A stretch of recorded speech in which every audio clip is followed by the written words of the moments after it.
Mapagpalang araw po sa inyong lahat. Ngayon po ay araw ng Lunes, 5 ng Enero. Pakinggan po natin ngayon ang mabuting balita ng Panginoon. Pagbasa mula sa unang sulat ni Apostol San Juan. Minamahal kong mga kapatid, tinatanggap natin ang anumang ating hingin sa Diyos sapagkat sinusunod natin ang kanyang mga utos at ginagawa ang nakalulugod sa kanya. Ito ang kanyang utos.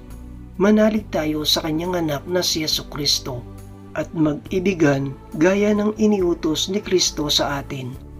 Ang sumusunod sa mga utos ng Diyos ay nananatili sa Diyos at nananatili naman sa kanya ang Diyos.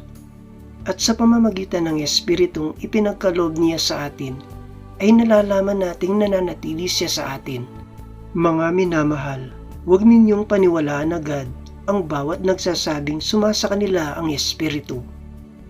Sa halip ay subukin ninyo upang malaman kung mula sa Diyos ang Espiritong sumasa kanila, sapagkat marami ng bulang propeta ang lumitaw sa sanlibutan. Ito ang pagkakakilanlan kung sino ang kinaroroonan ng Espiritu ng Diyos. Ang nagpapahayag na si Jesucristo ay naging tao, ay siyang kinaroroonan ng Espiritu mula sa Diyos. Subalit ang hindi nagpapahayag ng gayon tungkol kay Jesus ay hindi kinaroroonan ng Espiritu mula sa Diyos. Ang Espiritu ng Antikristo ang nasa kanya.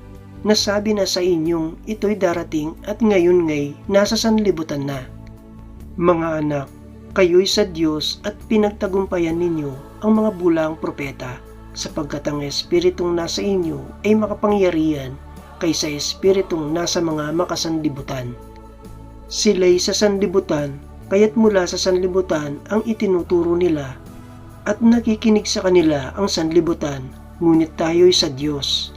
Ang sinumang kumikilala sa Diyos ay nakikinig sa atin, ngunit hindi nakikinig sa atin ang sinumang hindi sa Diyos.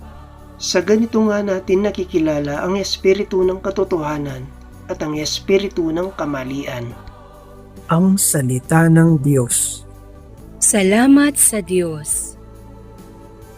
Salmong tugunan. Buong daigdig na ito ay ibibigay ko sa iyo. Ganito ang sabi ng lingkod ng poon na hari sa Sion.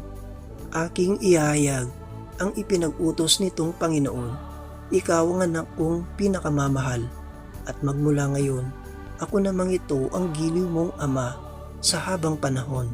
Hingin mo sa akin ang lahat ng bansa, at ibibigay ko anumang narito sa buong daigdig ay magiging iyo. Buong daigdig na ito ay ibibigay ko sa iyo. Kayong mga hari at tagapamuno sa lahat ng bansa, mangag-ingat kayo at magpakabuti sa pamamahala. Ang Panginoong Diyos inyong paglingkurat, katakutang lubha. Buong daigdig na ito ay ibibigay ko sa iyo. Aleluya, aleluya. Ipinangaral ni Jesus ang paghahari ng Diyos. Sakit ay kanyang ginamot. Aleluya, aleluya. Ang mabuting balita ng Panginoon ayon kay San Mateo. Noong panahong iyon, nabalitaan ni Jesus na ibinilanggo si Juan, kaya't bumalik siya sa Galilea. Ngunit hindi na siya sa Nazaret na nirahan kundi sa Capernaum. Ang bayang ito'y nasa baybayin ng lawa ng Galilea, sa mga hangganan ng Zabulon at Neftali. Sa gayoy, natupad ang sinabi ni Propeta Isaías. Ang lupain ng Zabulon at lupain ng Neftali, daanan ng gawing dagat sa ibayo ng Jordan, Galilea ng mga hentil. Itong bayang nag-apuhap sa gitna ng kadiliman, sa wakas ay nakakita ng maningning niyang ilaw. Liwanag na taglay nito'y siya ngayong tumatanglaw sa lahat ng nalugami sa lilim ng kamatayan. Magmula noon ay nangaral na si Jesus. Ang sabi niya, pagsisiyan ninyo at talikdan ang inyong mga kasalanan, sapagkat malapit na maghari ang Diyos. Nilibot ni Jesus ang buong Galilea, nagtuturo sa mga sinagoga at ipinangangaral ang mabuting balita tungkol sa paghahari ng Diyos. Pinagaling din niya ang mga tao sa kanilang mga sakit at karamdaman.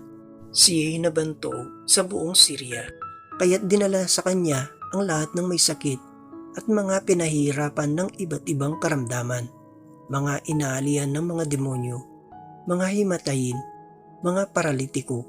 Silang lahat ay kanyang pinagaling at sinundan siya ng napakaraming tao buwat sa Galilea, Decapolis, Jerusalem, Judea at maging sa ibayo ng Jordan. Ang mabuting balita ng Panginoon. Pinupuri ka namin, Panginoong Hesukristo.